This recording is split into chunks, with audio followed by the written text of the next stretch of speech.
Ang impeksyon sa tenga ay isang karamdaman na maaaring makaapekto sa lahat ng tao. Bagamat ito ay kadalasang hindi malubhang sakit, maaari pa rin itong magdulot ng mga komplikasyon kung hindi ito mabibigyan ng agarang lunas. Bago natin simulan ang video na ito, huwag kalimutan mag-subscribe sa aming channel para sa mga health and love advice at huwag kalimutan pindutin ang bell button para lagi maging updated sa aming mga bagong videos. Upang gumaling agad ang iyong impeksyon sa tenga, gawin lang ang mga sumusunod para mawala agad ito. 1. Antibiotics. Kung bacterial infection ang dahilan, karaniwang inirereseta ang amoxicillin, ciprofloxacin o clarithromycin para labanan ng impeksyon.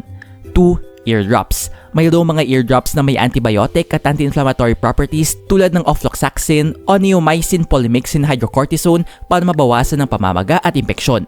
3. Pain relievers. Mainam ang ibuprofen o paracetamol upang mabawasan ang pananakit ng tenga na dulot ng impeksyon.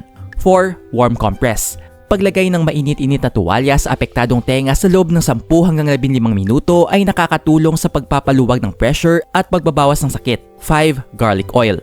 May natural na antibacterial at anti-inflammatory properties ang bawang. Maaaring patakan ng pinitpit na bawang na hinalo sa mainit na langis ang tenga upang makatulong sa paglaban sa impeksyon. 6. Apple cider vinegar. May kakayahang labanan ng fungi at bakterya. Ihalo ang pantay na dami ng apple cider vinegar at tubig, tapos ipatak sa tenga gamit ng cotton ball. 7. Hydrogen peroxide. Nakakatulong itong alisin ang earwax na maaaring nagpalala ng impeksyon. Maglagay ng ilang patak at hayaang bumula bago banlawan ng maligamgam na tubig. 8. Matulog ng nakatagilid. Matulog na nakatagilid sa hindi apektadong tenga upang maiwasan ang pressure at madrain ang fluid na naiipon sa loob. 9. Vitamin C at zinc.